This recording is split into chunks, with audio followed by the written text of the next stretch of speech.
Mi nombre es Denzel Ariel Rodríguez Moya. Mi número de cuenta es 2017-100-3453. Y el tema que he escogido para este trabajo final es la fluoroscopía intervencionista.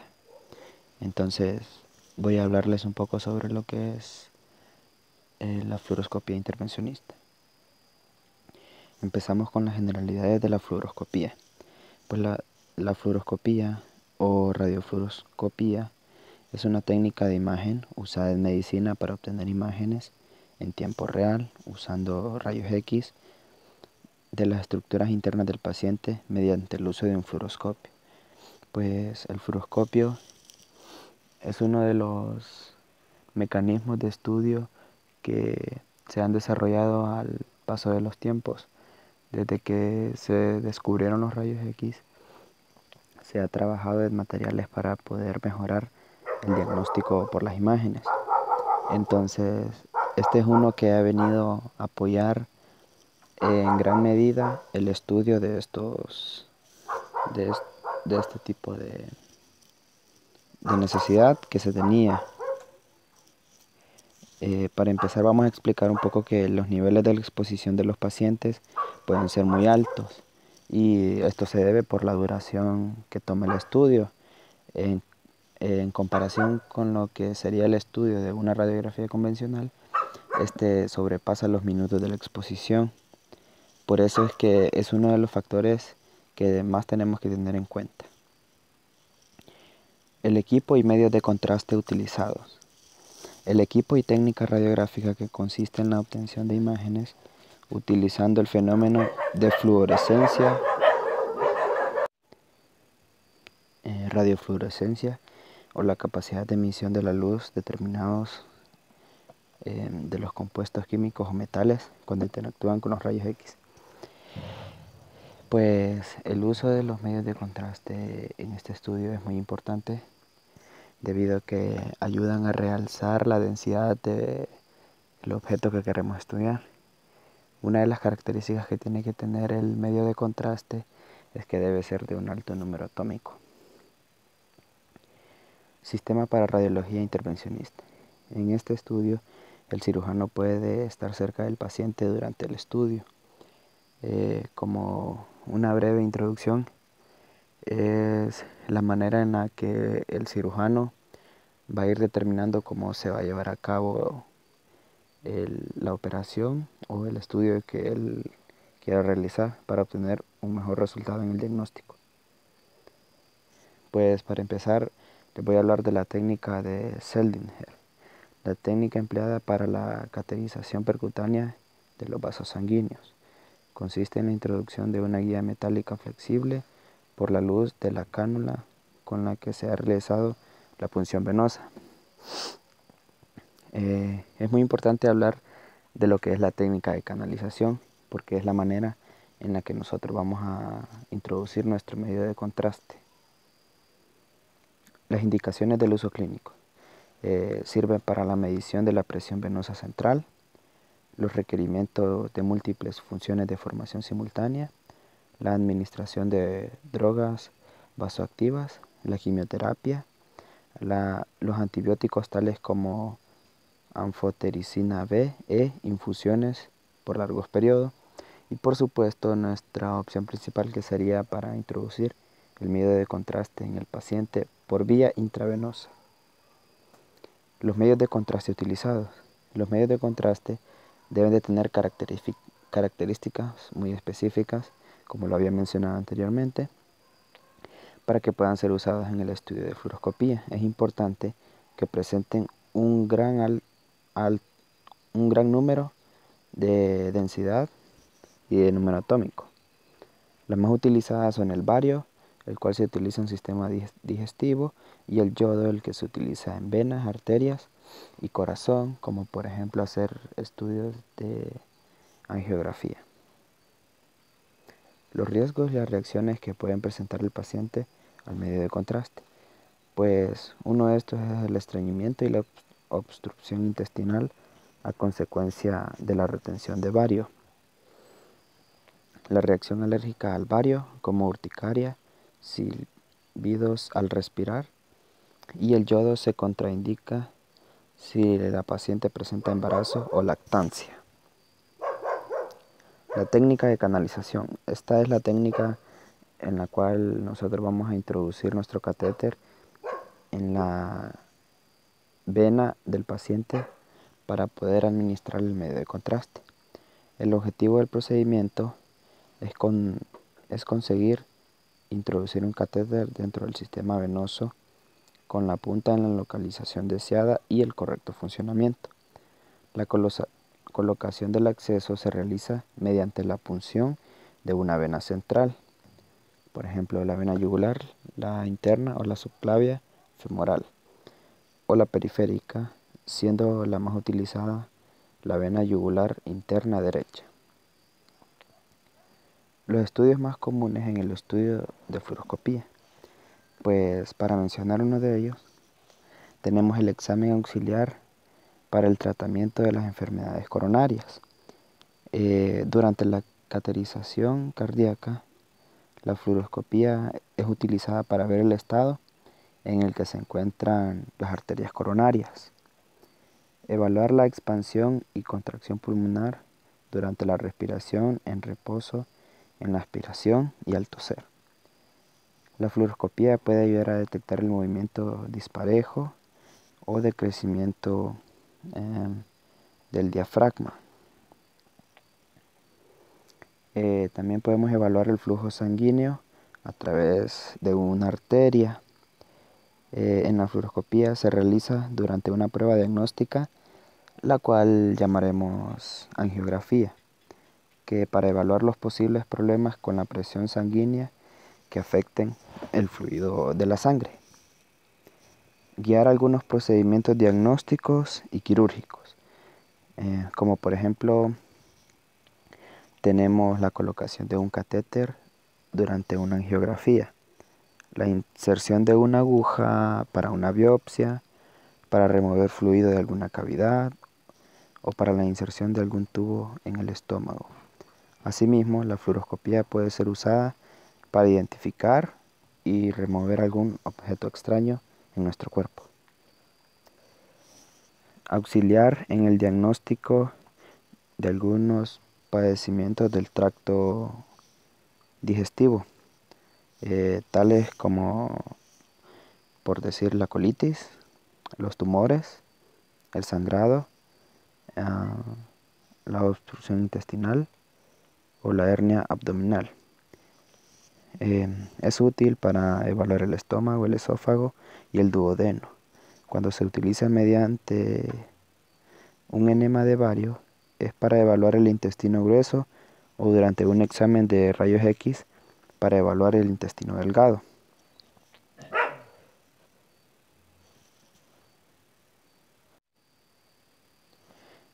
La fluoroscopía es utilizada para evaluar también la estructura y la función de lo que es el tracto urinario. En algunas ocasiones es usada durante una pielografía intravenosa. Es la más usada durante la pielografía intravenosa, como lo acabamos de mencionar, utilizada en la evaluación de los órganos reproductores femeninos. Pues esto más que todo se puede emplear para identificar problemas en el útero y también para ayudar a detectar lo que serían bloqueos en las trompas de falopio. Durante una cirugía ortopédica, la fluoroscopía puede ayudar al médico a realinear un hueso fracturado o también así como es el posicionamiento correcto de un clavo en un hueso fracturado. Las técnicas de fluoroscopía intervencionista, tenemos la ortografía, que es una prueba que utiliza rayos X para obtener una serie de imágenes de una articulación después de que se inyecta el material de contraste.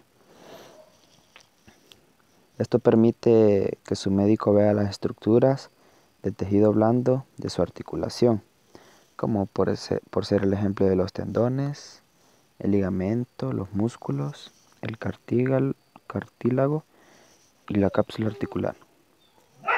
La ortografía se usa para evitar la articulación con el fin de averiguar lo que causa sus síntomas o el problema de circulación o articulación.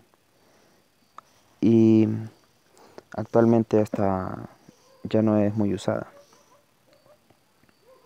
Estos son algunos ejemplos de los que estábamos mencionando en la diapositiva anterior. Lo que es para ver las articulaciones como los tendones, los ligamentos y los músculos. Tenemos lo que es la mielografía, que es el estudio radiográfico de la médula espinal y sus raíces nerviosas, que utilizan medio de contraste administrado por una punción lumbar. Esto se lleva a cabo insertando lo que es el catéter por la zona de atrás, altura, como lo menciona, lumbar. Esta actualmente ya no está en su pleno uso. El medio de contraste, actualmente se utilizan medios de contraste yodados, hidrosolubles, quiere decir que se disuelven en agua, no iónicos y de baja osmolaridad. La dosis del medio de contraste depende de las características y concentración del medio, generalmente quedando en un rango de entre 9 y 15 milímetros.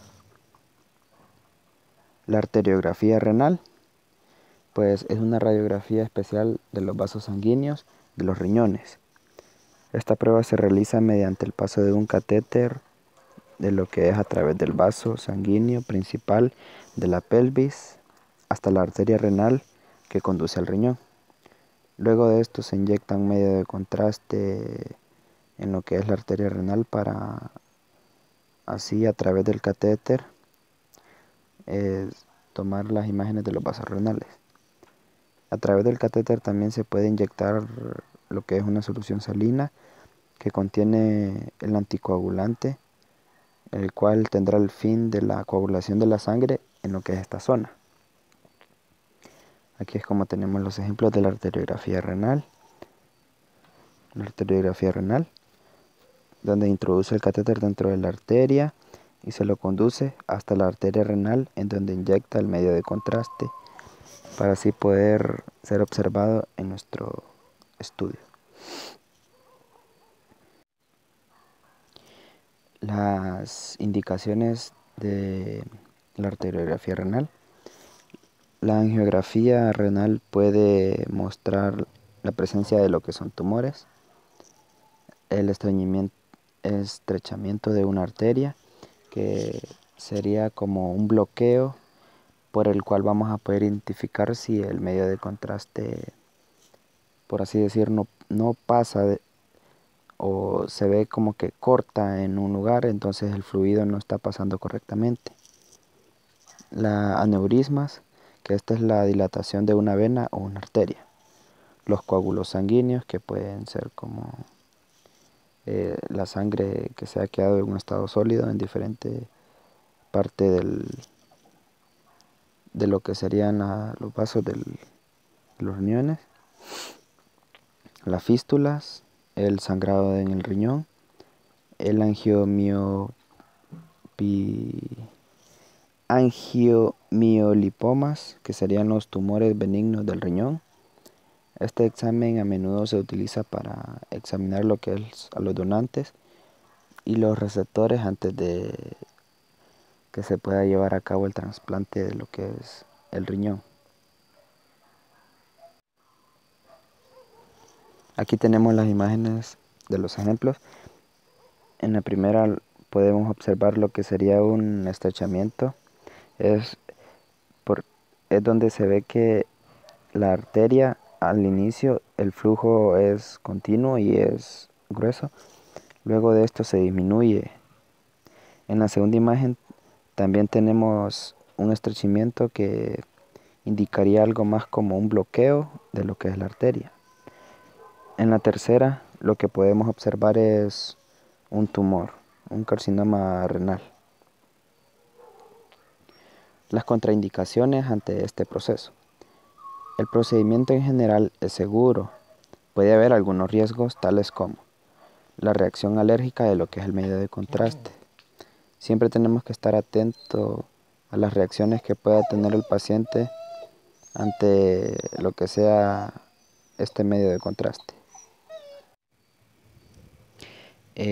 También que no debe ser empleado en lo que son los pacientes con insuficiencia renal. Esto debido a que los riñones de estas personas han perdido la capacidad de poder eliminar los desechos y equilibrar los flujos sanguíneos.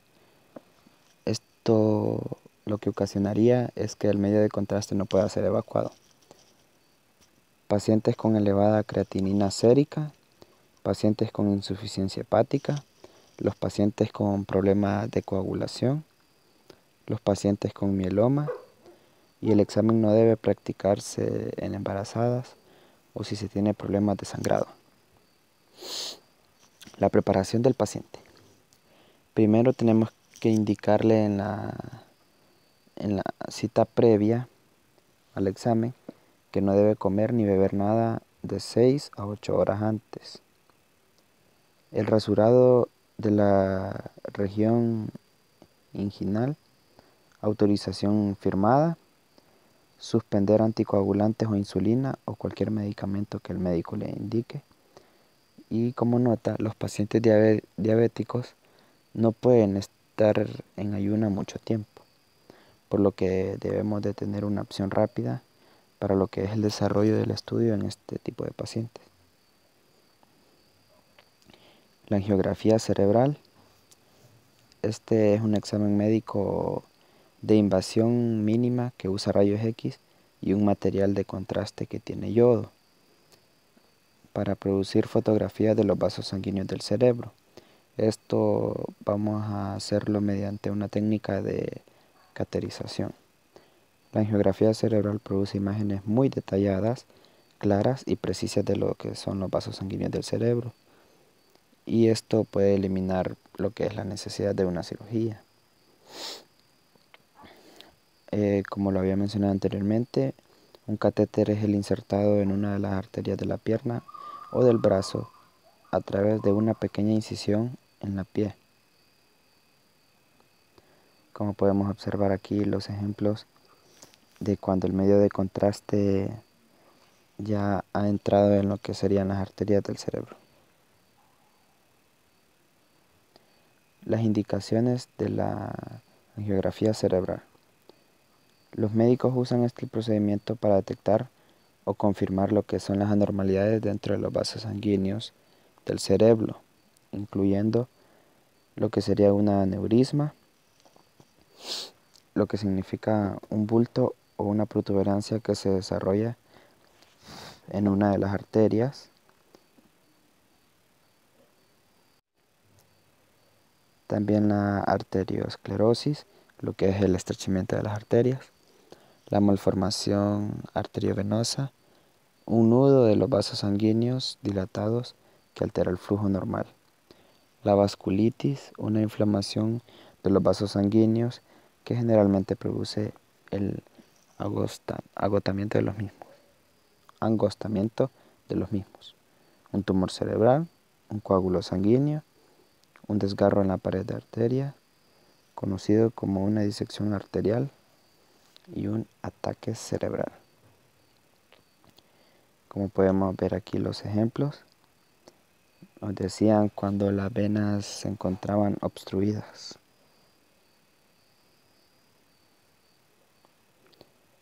Pues hasta aquí ha llegado mi presentación. Estas son las referencias que he usado para desarrollar la misma y muchas gracias.